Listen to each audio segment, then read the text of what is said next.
नमस्कार मित्रांनो, स्वागत आहे आपला MH24/7 न्यूज मध्ये। मी तरन्नुम शेख। आपण आपल्या टीम सोबत आज चंद्रपूर जिल्ह्याच्या एक उज्ज्वल भूमीत इथे आलो आहोत, ते आहे बल्लारपूर शहर। आज नगराध्यक्ष निवडणुकीच्या पार्श्वभूमीवर, नगर परिषद निवडणुकीच्या पार्श्वभूमीवर आज आपण बल्लारपूर शहरात काँग्रेस पार्टीच्या या टीम सोबत आहोत आणि आपल्या सोबत आहे नगराध्यक्ष काँग्रेसकडून नगराध्यक्ष पदासाठी उमेदवारी घेतलेल्या आपल्या अलकाताई आणि त्यांच्यासोबतच त्यांचे मिस्टर आहे अनिल वाढई। तर आपण त्यांच्याशी काही येथील नागरिकांची जे काही विकास आहे, त्यांचे मुद्दे किंवा आणि नागरिकांच्या अपेक्षातील हे सगळ्या मुद्द्यांवर आपण आज चर्चा करणार आहोत। तर सर्वप्रथम अनिल सर, मी तुम्हाला इच्छिते की तुम्ही महत्त्वाचे द्या। मी डॉक्टर अनिल वाढई। मी मागील 47 वर्षापासून बल्लारशा येथे वैद्यकीय सेवा देत आहेत आणि यामध्ये यावेळेला माझ्या पत्नीला काँग्रेस पक्षाने उमेदवारी दिलेली आहे। मागील 47 वर्षामध्ये मी आणि माझी पत्नी अलका कधीच आम्ही काँग्रेस पक्षाला उमेदवारी मागितलेली नाही। प्रथमच आमची उमेदवारी मागण्याची पहिलीच वेळ आहे आणि ती आम्हाला काँग्रेसने दिलेली आहे। याचं श्रेय आपल्या पूर्ण जनतेला जाईल। जर आमच्या पाठीशी जनता उभी राहील तर आमचा विजय निश्चितच होईल। मला येथील जनतेला आग्रहाची विनंती आहे की माझी मिसेस अलका वाढई यांना चांगल्या भरघोस मताने निवडून द्याल करिता मी आपल्याकडे मत मागित आहे। होय, हे तर वेळच सांगेल। आणि तुम्ही येथील बल्लारपूर शहरातील नामांकित एक डॉक्टर आहात, तर एक डॉक्टरच्या भूमिकेवरून तुम्ही या शहरासाठी एक आरोग्यविषयक काय काय कार्ययोजना करणार आहेत? आमच्या इथे बल्लारपूर येथे सध्या ग्रामीण रुग्णालय आहे, परंतु ग्रामीण रुग्णालयामध्ये फक्त एक्सरेची सोय झालेली आहे। फुलफिल अशी सोनोग्राफीची सोय उपलब्ध झालेली नाही।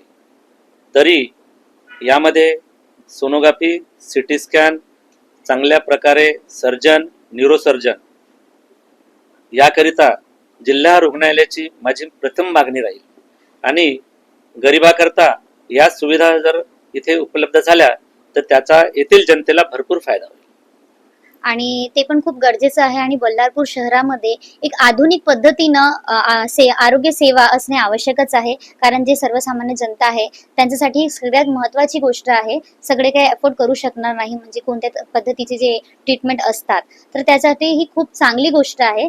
सर, मला हे सांगा की या शहरातील जे काही नागरिक आहेत, सर्वात महत्त्वाच्या विकासासाठी म्हणजे असते शिक्षण, तर त्यासाठी तुम्ही काय नेमकं इथे करणार आहात शिक्षणासाठी? माझा शिक्षणाकरता मी माझ्या पत्नीला हाच सल्ला देईल की ती येथील तरुण पिढी, बरीचशी तरुण पिढीला रोजगार नाही आणि चांगल्या प्रकारे उत्तम अशी शिक्षणाची व्यवस्था व्हावी म्हणून प्रथमतः MPSC UPSC यांचे योग्य मार्गदर्शनाकरिता लायब्ररीच्या माध्यमातून यांची कशी उच्चतर प्रगती होईल याकरिता माझा पूर्ण फोकस यावर राहील। खूप खूप धन्यवाद सर आपलं। तर याचबरोबर आपल्यासोबत बल्लारपूर या शहराकडून नगराध्यक्ष पदासाठी ज्यांना काँग्रेसकडून उमेदवारी मिळाली आहे त्या आहेत अलका वाढई मॅडम, आणि सोबतच काँग्रेसकडून ज्यांना नगरसेविका म्हणून उमेदवारी मिळाली आहे त्या आहे ॲडव्होकेट मेघा मॅडम। आज त्यांच्यासोबत आपण काही विकासाच्या मुद्द्यांवर चर्चा करूयात। तर मॅडम, सर्वात पहिले मला या सांगा की तुमच्या पार्टीकडून सर्वात कोणते असे मुद्दे आहेत ज्यांना तुम्ही प्राथमिकता देणार आहात? नमस्कार, जय भीम। मी ॲडव्होकेट मेघा भाले। आज 26 नोव्हेंबर, आपल्या सर्वांना संविधान दिनाच्या खूप खूप शुभेच्छा।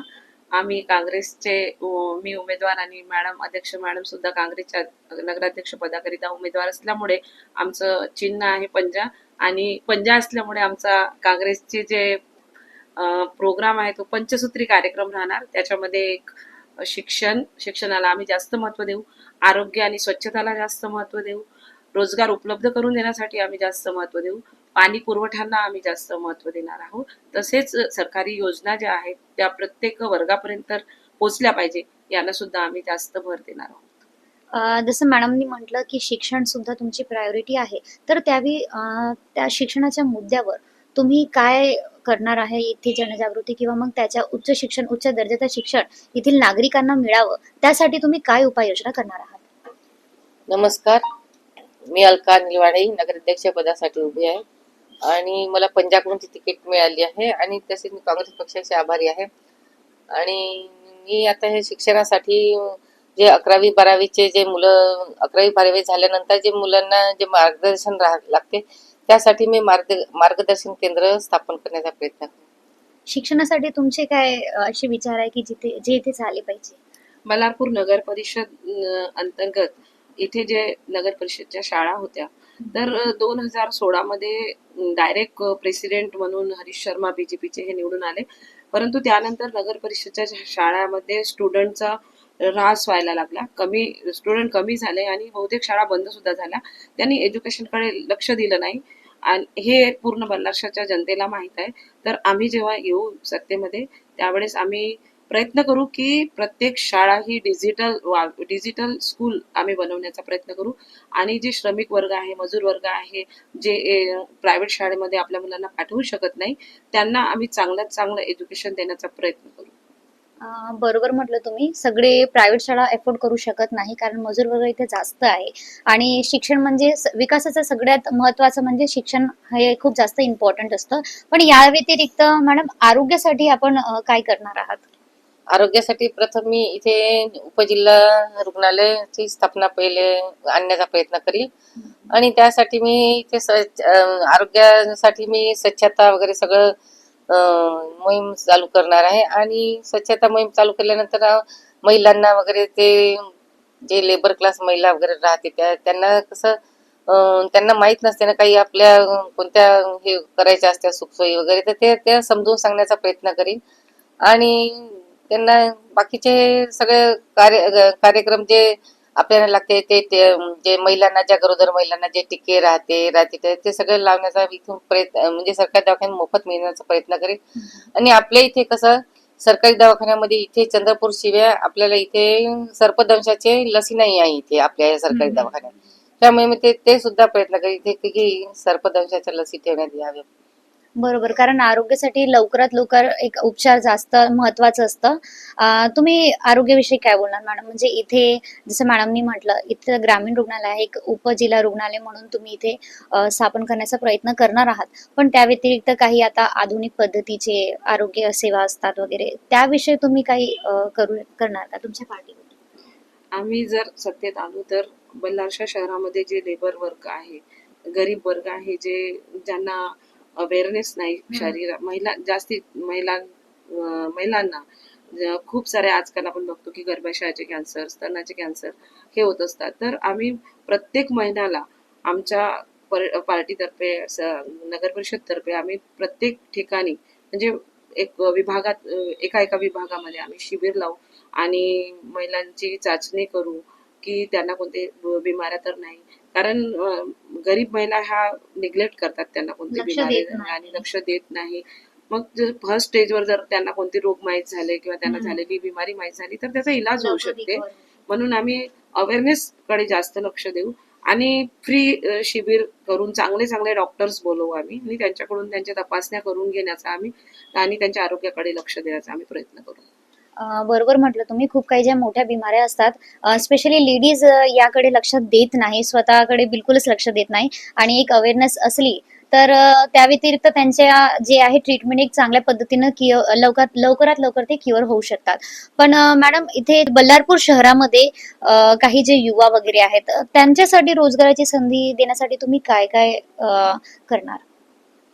त्यांच्यासाठी आता रोजगार हमी योजना देऊ आणि त्यांच्यासाठी काही रोजगार वगैरे देण्याचा प्रयत्न करू. आजकाल इथे असे पुष्कळसे मुलं आहे, मुली आहे की त्यांना रोजगार नाही आहे.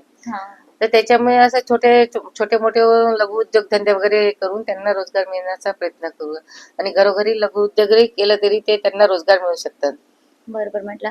मॅडम या व्यतिरिक्त कसं जे काही सरकारी सेवा वगैरे असतात, त्यांची काही स्कीम असतात, तर त्यांना जे लाभार्थी आहेत स्पेशली त्यांच्याकडे ते लाभ पोहोचत नाही बरोबर. त्यासाठी तुम्ही कशा पद्धतीची उपाययोजना करणार, कशा पद्धतीचे अवेअरनेस इथे फैलवणार? मी सर्वात प्रथम रोजगाराबद्दल बोलते.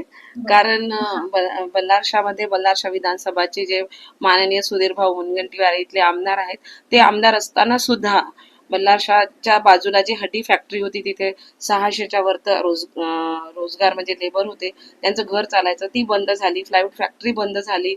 इथे त्यांनी 250 कोटीचं बॉटॅनिकल गार्डन बनवलं, पण त्या गार्डनमध्ये आमच्या बल्हारशातल्या लोकांना कुठलाही रोजगार मिळालेला नाही.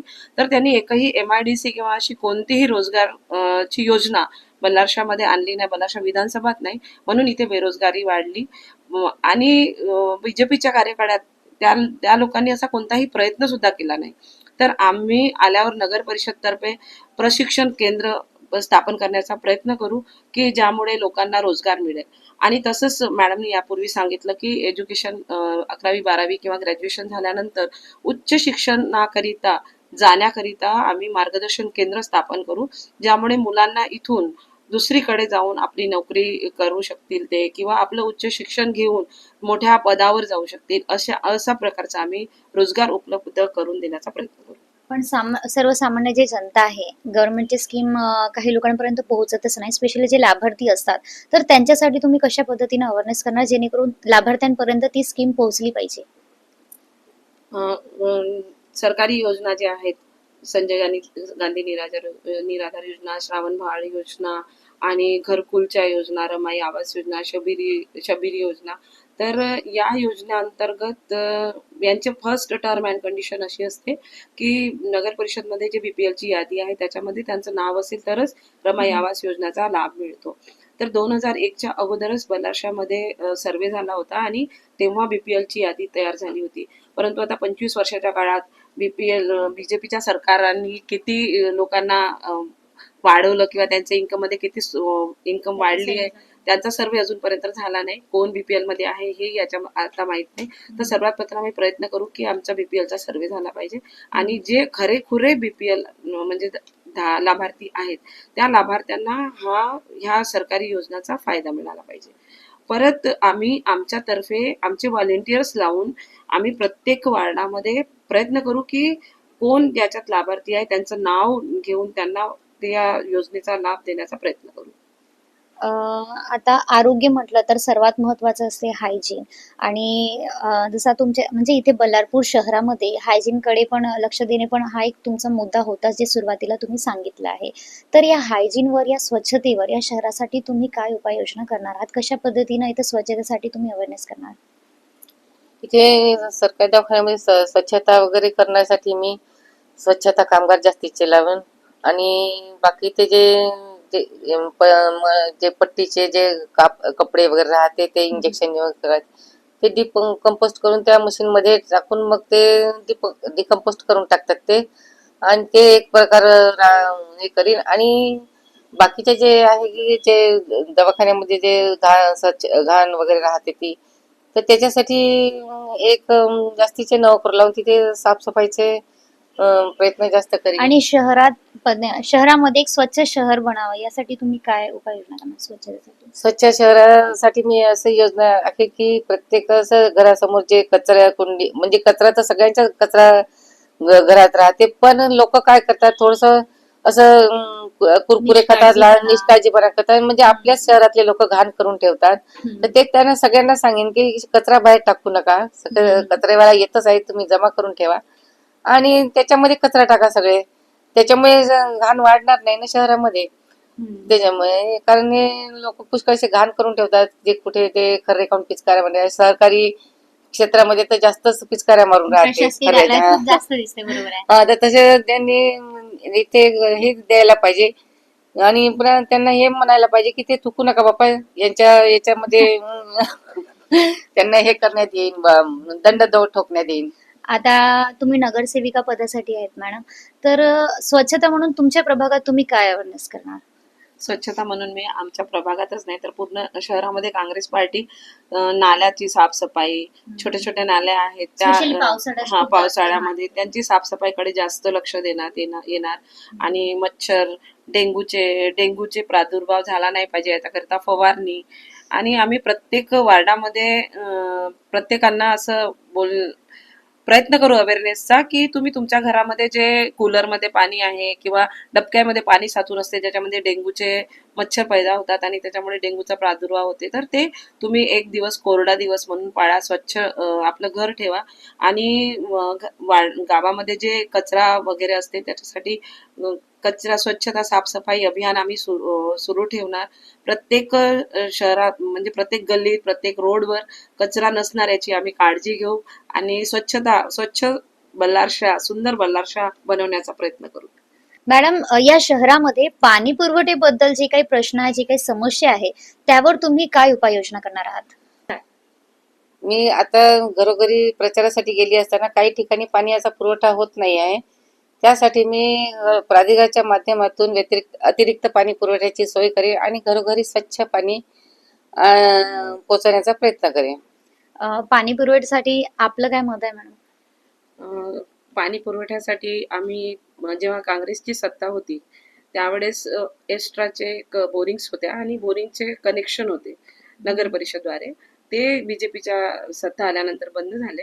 तर मी पण जेव्हा नगरसेविका होती त्यावेळेस पण अशा बोरिंग्स होत्या ज्याचे कनेक्शन्स घरोघरी होते. तर ते परत आम्ही सुरू करून प्रत्येक नागरिकाला चांगलं स्वच्छ पाणी देण्याचा प्रयत्न करू. येथील जे स्थानिक नागरिक आहेत त्यांच्या दैनंदिन समस्यांवर त्वरित उपाययोजना करण्यासाठी तुम्ही काय कराल? जर आमची नगर परिषदमध्ये सत्ता आली तर आम्ही प्रत्येक विभाग जसे 3 एक टेकडी विभाग, एक न्यू कॉलनी विभाग आणि वस्ती विभाग आहे त्या विभागामध्ये आम्ही मदत केंद्र सुरू करणार आणि त्या मदत केंद्राचे जे फोन नंबर्स वगैरे आहेत ते आम्ही लोकांपर्यंत पोहोचवणार. जेव्हा कोणाला कोणतीही समस्या असेल ते इमिजिएट आम्हाला फोन करून सांगतील तर आम्ही त्यांचा निराकार करण्याचा प्रयत्न करू. तर शेवट मला फक्त हेच बोलायचं आहे की तुम्ही MH24/7 न्यूजच्या माध्यमातून बल्लारपूरच्या नागरिकांना काय संदेश देऊ इच्छिता? माझ्या प्रिय बल्लारच्या वासियांनो, मला एवढंच बोलायचे आहे की माझ्या सगळं उमेदवारांना काँग्रेसच्या उमेदवाराला आणि मला भरभरून मत देऊन आम्हाला विजयी करा आणि कारण की पंजाब देईल हक्क, विकास होईल पक्का. आणि मॅडम तुम्ही काय एक संदेश देणार इथे बल्लारपूरच्या नागरिकांना?